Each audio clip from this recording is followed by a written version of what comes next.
Semuanya berdiri. Beri salam kepada Bu Guru. Selamat pagi, Bu. Pagi anak-anak. Duduk. Kan duduk.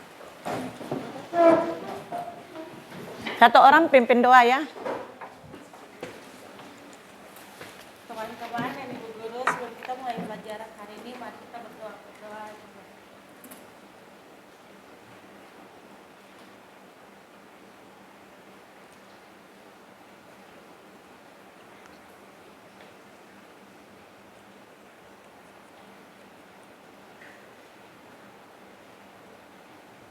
Berdoa selesai.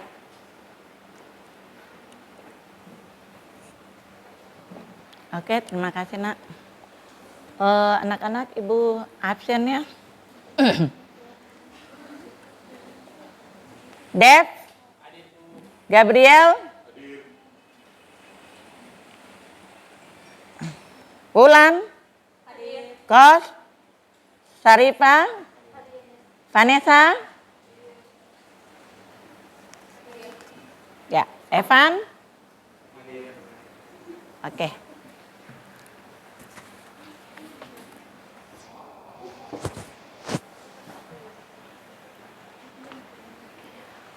Oke, anak-anak, selamat pagi. Sebelum kita masuk ke materi berikut tentang teori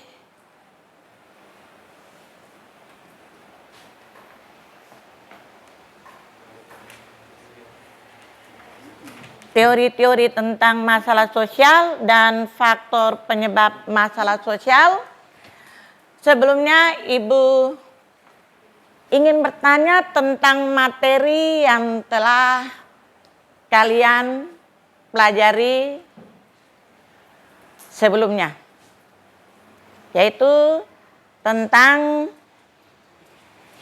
masalah sosial. Coba, apa itu masalah sosial?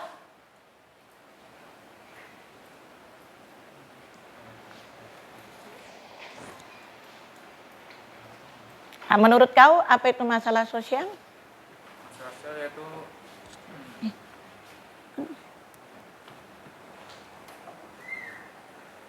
bahwa masalah sosial dapat didefinisikan sebagai suatu situasi yang telah mempengaruhi sebagian besar masyarakat sehingga mereka percaya bahwa situasi itu adalah sebab dari kesulitan mereka. Ya, oke, terima kasih nak. Menurut kau masalah sosial apa saja yang ada di masyarakat? Yaitu masalah kemiskinan. Ya, bagus. Kau masalah apa saja yang kau ketahui?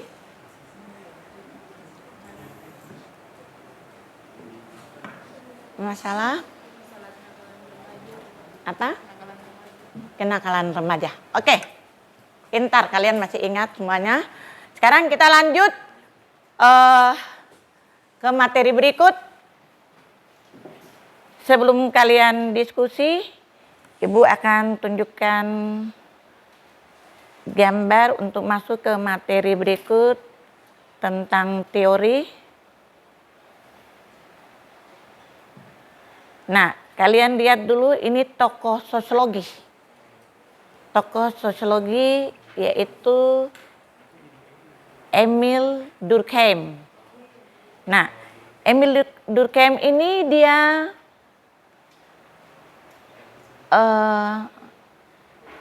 mengangkat tentang teori fungsionalisme.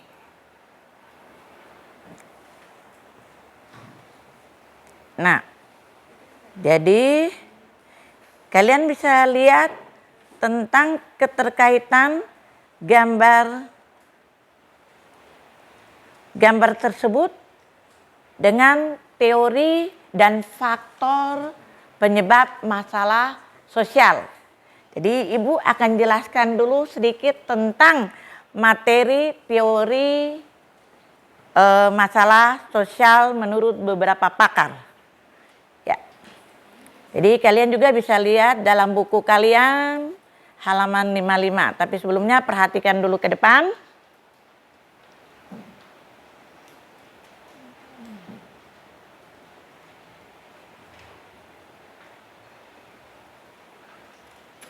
Nah, di sini teori tentang masalah sosial. Yang pertama, teori fungsionalisme. Nah, tokoh yang mengangkat tentang teori fungsionalisme yaitu Emil Durkheim, Talcott Persson, Robert Camerton, itu mereka yang mengangkat tentang teori fungsionalisme. Nah, pandangan dari teori ini yaitu tentang masalah sosial muncul dari kegagalan institusi sosial, kelompok dan bagian lain dari masyarakat untuk menjalankan fungsi sebagaimana mestinya.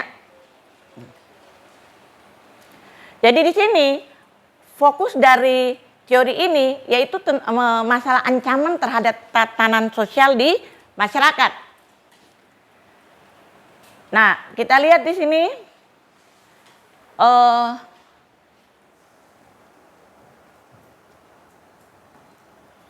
teori fungsionalisme. Menurut teori fungsionalisme, semua bagian masyarakat seperti keluarga, ekonomi, dan sekolah memiliki fungsinya masing-masing. Jika salah satu bagian dari masyarakat ini tidak menjalankan fungsinya dengan baik, maka terjadilah ketidakteraturan sosial dalam bentuk masalah sosial. Nah, anak-anak, di dalam teori fungsionalisme ini ada dua pandangan tentang masalah sosial. Yang pertama, menurut patologi sosial, baca situ. Sana. Masalah sosial diibaratkan sebagai suatu penyakit dalam tubuh manusia yang disebabkan oleh salah satu sistema, organ, atau sel tubuh tidak bekerja dengan baik. Penyakit sosial tumbuh dalam masyarakat karena peran institusi seperti keluarga, ekonomi, dan politik tidak memadai lagi. Lanjut, Vanessa. Sementara itu, menurut pandangan disorganisasi sosial, masalah sosial bersumber dari proses perubahan sosial yang cepat. Masalah sosial seperti pencurian, kekerasan, dan penyalahgunaan obat-obatan, serta kegiatan negatif lainnya merajalela ketika norma melemah dalam masyarakat. Nah, oke, anak-anak. Dalam teori fungsionalisme, kita lihat setiap lembaga, institusi itu lembaga ya anak-anak. Setiap lembaga sosial itu mempunyai fungsi sendiri-sendiri. Seperti lembaga keluarga. Dalam lembaga keluarga, seorang ayah mempunyai peran sendiri, ibu mempunyai peran, dan anak juga berbeda-beda. Nah, kalau di dalam keluarga, lembaga keluarga tidak berfungsi dengan baik, misalnya aturan-aturan, norma, nilai yang diberikan kepada anak tidak diberikan oleh orang tua dengan baik atau sosialisasi tidak sempurna, maka kita lihat di sini akan menimbulkan terjadinya kenakalan remaja. Iya kan, betul tidak anak-anak? Itu kenapa? Karena tidak pemantauan orang tua dengan baik. Berarti fungsi keluarga tidak berjalan dengan sempurna. Iya kan? Nah, itu ibu kasih contoh dalam satu institusi atau lembaga keluarga. Ini fungsi. Jadi kalau suatu fungsi dalam suatu lembaga itu tidak berjalan dengan baik, lembaga itu akan goyah atau akan hancur. Nah, kita lihat lagi pandangan yang kedua, disorganisasi sosial. Tadi itu patologi. Disorganisasi sosial ini juga bisa menimbulkan berbagai macam masalah sosial. Karena dengan adanya perubahan cepat. Kalau perubahan sosial secara cepat ini bisa menimbulkan berbagai masalah. Anak-anak kita lihat misalnya dengan adanya perubahan teknologi. Nah, alat komunikasi, kalian menggunakan HP yang orang menggunakan. Sementara mereka bisa melihat contoh-contoh yang tidak baik melalui akses internet, iya kan? Melalui media sosial, nonton televisi atau film-film yang tidak baik bisa membuat masalah sosial terjadi anak-anak.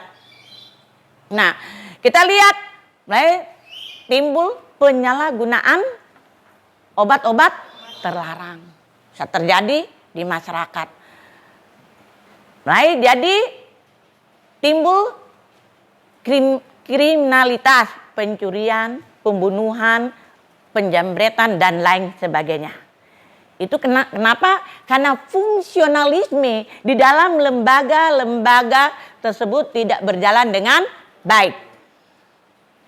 Kalau lembaga keluarga tidak berjalan dengan baik, menimbulkan kenakalan remaja, menimbulkan berbagai masalah. Bahkan bisa terjadi kriminalitas yang dilakukan oleh remaja. Oke, udah paham? Oke, kita lanjut teori yang kedua.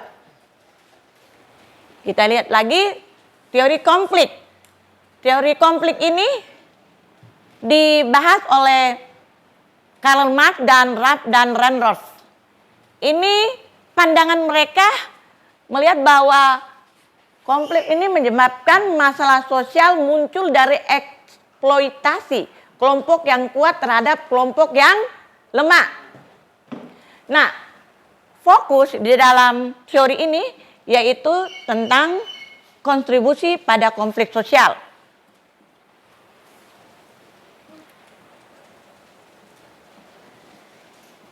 Nah, ini kalau kita lihat, Ibu jelaskan simpel aja.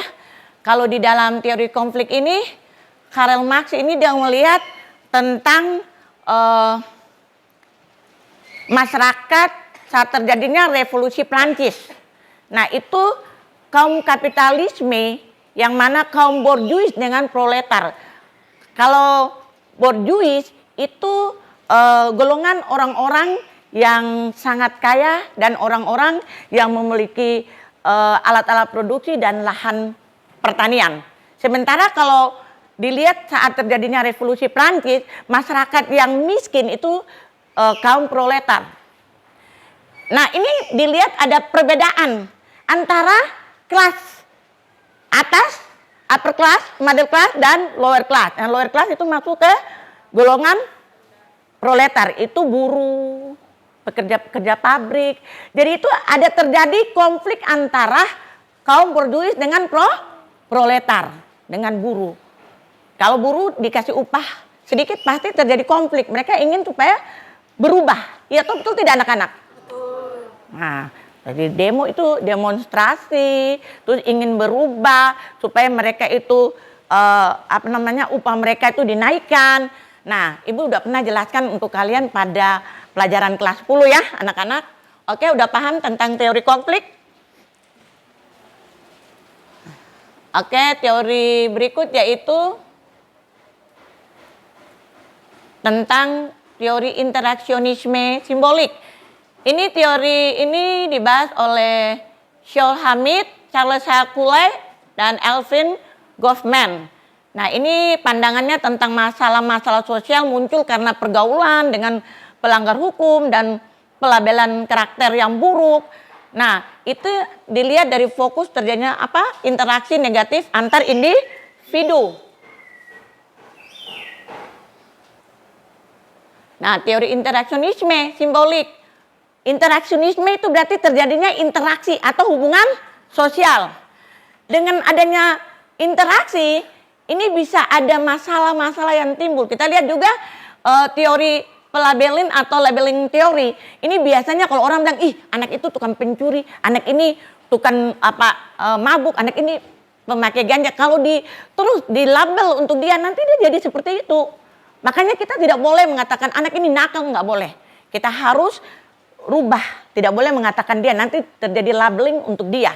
Jadi akhirnya dia akan melakukan hal-hal yang tidak pantas lagi.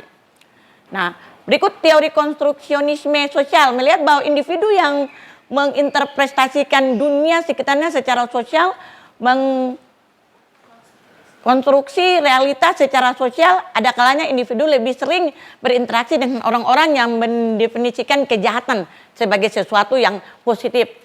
Mereka menganggap itu hal yang baik untuk mereka dengan kelompok mereka. Nah, oke, anak-anak itu dengan adanya interaksi, interaksionisme itu interaksi atau hubungan sosial, paham? Nah, kita lihat faktor-faktor penyebab permasalahan sosial, faktor ekonomi, faktor biologis, faktor psikologis, dan faktor sosial dan kebudayaan. Sudah? Oke? Silakan kalian nanti perhatikan di buku kalian. Sekarang kita masuk untuk gambar, berikut kita diskusi. Oke, silakan diskusi bagi kelompok, kalian duduk dengan kelompok masing-masing. Silakan. Seperti tadi, seperti kalian buat kelompok bagaimana. Ya, meja saja terus itu ya.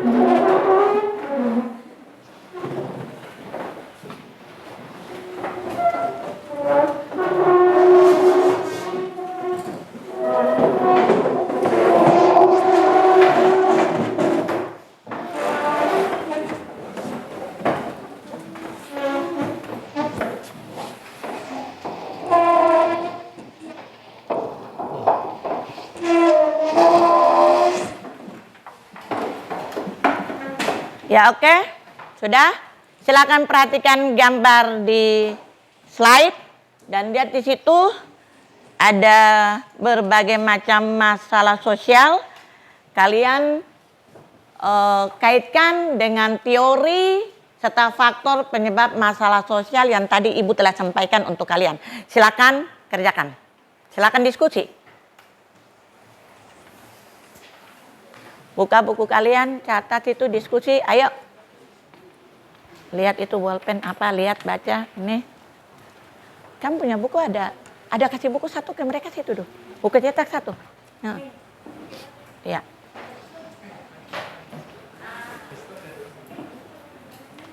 Nah, sudah tadi yang kau ini, kau ambil dari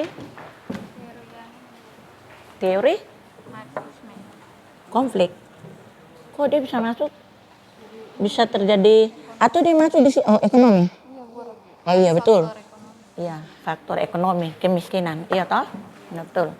Itu karena mereka lihat saat ini teori konflik masuk di dalam, menurut Karl Marx dia membahas tentang masyarakat yang kelas-kelas atas dengan kelas bawah. Iya toh, kelas bawah itu yang kemiskinan. Ya. Terus ini kalian lihat gambar yang mana?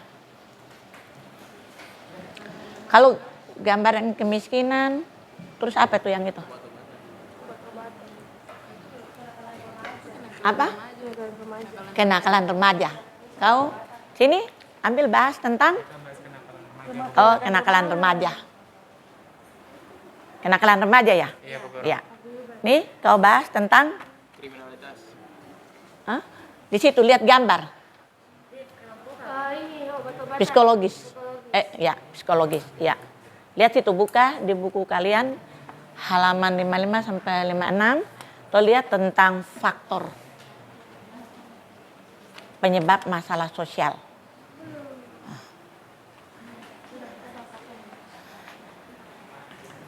Ini tadi tentang kemiskinan. Kemiskinan. Kaitkan dengan teori dan faktor. Teorinya teori apa? Teori Konflik. konflik. Faktornya? Faktornya faktor penyebab masalah sosial yang sesuai dengan Iya itu faktor apa? Faktor ekonomi. Iya, faktor ekonomi. Ya, silakan. Ya. Kalau ada yang kurang mengerti, silakan tanya untuk Ibu. Kalau sudah mengerti, silakan kerjakan, bahas dengan teman satu dengan yang lain. Silakan. Kalian ini tanya dari teman-teman tentang masalah sosial, tambah-tambahan kalian juga bisa mengerti tentang masalah sosial yang Ibu udah jelaskan. Ya. Kau bisa bahas tentang itu, coba tulis kalau waktu ini tentang masalah psikologis. Masalah psikologis. Ini lihat, masalah psikologis terkait dengan apa? Teori apa tadi? Teori masalah sosial apa kalau masalah psikologis? Interaksionisme atau kan teorinya ada di sini. Teori masalah sosial. Ini teori tentang masalah itu.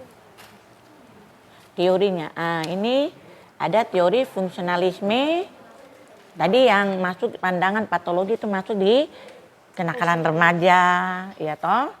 Terus kalau masalah konflik ini dia ambil tentang kemiskinan karena Karl Marx berbicara tentang kelas-kelas sosial. Kaum berduit dengan proletar. Terus masalah ekonomi ya, dia gabung dengan apa faktor penyebab masalah sosial yaitu ekonomi ini. Nih, lihat. Ekonomi itu kemiskinan. Sekarang kalian bahas tentang psikologis. Berarti psikologis dari gambar tersebut ada gangguan kejiwaan, depresi atau stres. Nah, tulis di atas itu, iya. Terus dia hubungan dengan teori yang mana? Interaksionisme ya. Interaksionisme. Nah, kalian lihat sini. Dengan adanya gangguan kejiwaan mungkin kenapa?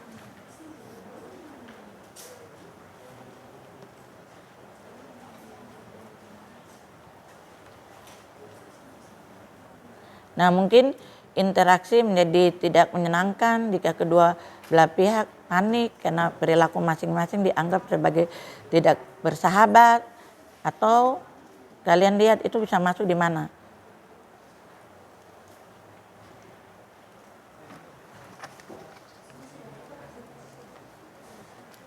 Dia masuk di sini ataukah dia masuk di konflik? Karena dengan adanya konflik antara individu dengan individu bisa menyebabkan terjadinya gangguan psikologis. Iya toh? Kalau misalnya suami istri bertengkar, baku pukul terus, akhirnya anak-anak gangguan kejiwaan, stres. Iya toh, betul tidak anak-anak? Nah, berarti dia masuk di dalam teori mana? Ataukah dia bisa masuk di teori fungsionalisme? Karena fungsi keluarga masuk di disorganisasi. Kalau fungsionalisme, keluarga tidak berjalan dengan baik, dalam fungsi keluarga nggak berjalan dengan baik. Misalnya ayah, ibu sibuk dengan pekerjaan, ibu sibuk dengan bermain HP, tidak peduli dengan anak, terus atau ibu misalnya tidak peduli dengan ayah, terjadinya perceraian. Nah, oke? Ya, sudah, semua sudah selesai? Sudah bertanya satu dengan yang lain? Ya, silakan. Presentasi. Mulai dari gambar satu atau gambar dua? Dari kalau siapa yang mau duluan, ya silakan. Mana ini ya? Ya. Oke anak-anak, perhatikan teman kalian dari kelompok 2 akan mempresentasi dan silakan bahas gambar yang mana, tentang apa, terus teorinya teori apa, terus masuk ke faktor penyebabnya apa. Silakan. Mungkin bisa berdiri kah? Nggak apa-apa kalau berdiri, jelaskan untuk teman-teman. Di situ aja nggak apa-apa. Baik teman-teman, sambil berdiri bisa? Ya. Oke, dari gambar yang kedua kita bisa lihat. Oke, perhatikan. Bahwa gambar itu adalah kenakalan remaja dapat diteorikan sebagai teori fungsionalisme. Berdasarkan teori fungsionalisme ada dua pandangan tentang masalah sosial. Kedua pandangan tersebut berasal dari patologi sosial dan disorganisasi sosial. Menurut patologi sosial, masalah sosial diibaratkan sebagai suatu penyakit sosial. Masalah sosial diibaratkan sebagai suatu penyakit dalam tubuh manusia. Penyakit ini disebabkan oleh salah satu sistem organ atau sel tubuh tidak bekerja dengan baik. Penyakit sosial seperti kejahatan, kekerasan, dan kenakalan remaja. Yang kedua, disorganisasi sosial. Disorganisasi sosial yaitu terjadinya perceraian di dalam keluarga sehingga menimbulkan perpecahan. Terima kasih. Oke, berikan aplaus kepada teman kalian. Silakan kelompok berikut yang mau presentasi. Ya. Ya. Lihat, jelaskan gambar nomor berapa? Berdasarkan gambar yang pertama, itu adalah gambar permasalahan sosial yaitu kemiskinan. Faktor penyebab masalah sosial yang sesuai dengan gambar ini Anak-anak perhatikan. faktor ekonomi. Yang mana faktor ekonomi adalah faktor yang menjadi penyebab permasalahan sosial kemiskinan. Kemudian teori yang sesuai dengan faktor ekonomi ini adalah teori Marxisme, yakni teori dari teori konflik yang menjelaskan tentang ketidaksetaraan ekonomi. Oke, bagaimana menurut kalian anak-anak? Pendapat dari kelompok 1 bagaimana? Dia bahas tentang kemiskinan. Kemiskinan, terus dia masuk ke teori konflik, dilihat menurut siapa tadi? Karl Marx.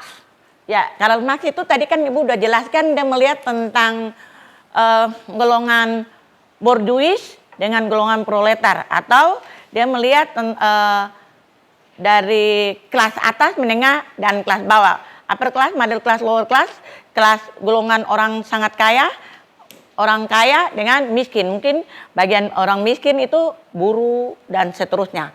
Nah, jadi teman-teman kalian kelompok 1 dia kaitkan dengan teori konflik ya menurut Karl Marx, dan dia masuk dalam faktor penyebab masalah sosial, yaitu faktor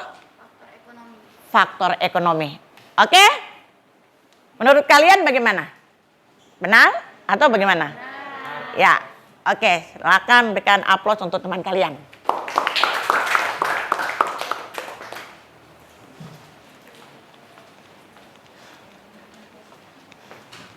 Sudah? Kalian bagaimana? Bagaimana? Masuk? Ya. Oke. Anak-anak,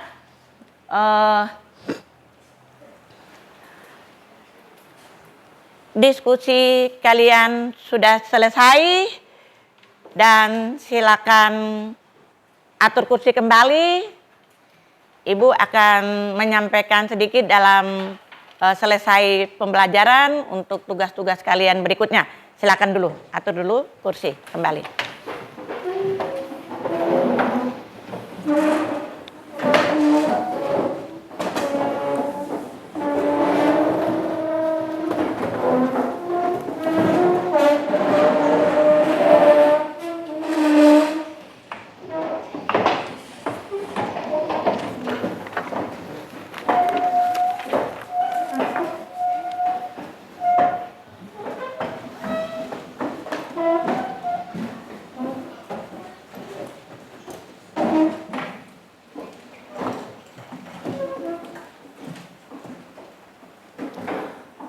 Oke, anak-anak, tadi kalian sudah berdiskusi tentang teori masalah sosial, faktor penyebab masalah sosial yang dihubungkan dengan gambar-gambar masalah sosial yang ada di slide. Bagus, berarti kalian sudah mengerti semua tentang teori dan faktor penyebab masalah sosial. Oke, anak-anak, nanti pertemuan kita berikut kita akan bahas tentang macam-macam masalah sosial yang ada di masyarakat secara umum, bahkan berkaitan dengan pengelompokan sosial. Halo? Sudah mengerti? Sudah. Ya, oke anak-anak, sampai di sini dulu pelajaran kita hari ini. Silakan satu orang maju ke depan, pimpin doa.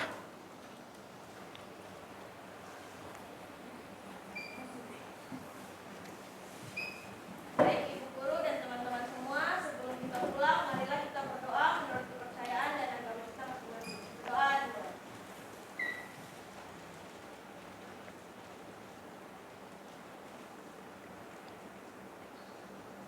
Berdoa selesai.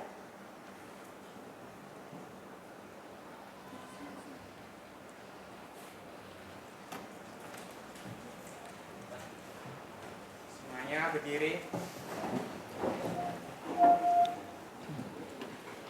Beri salam kepada guru.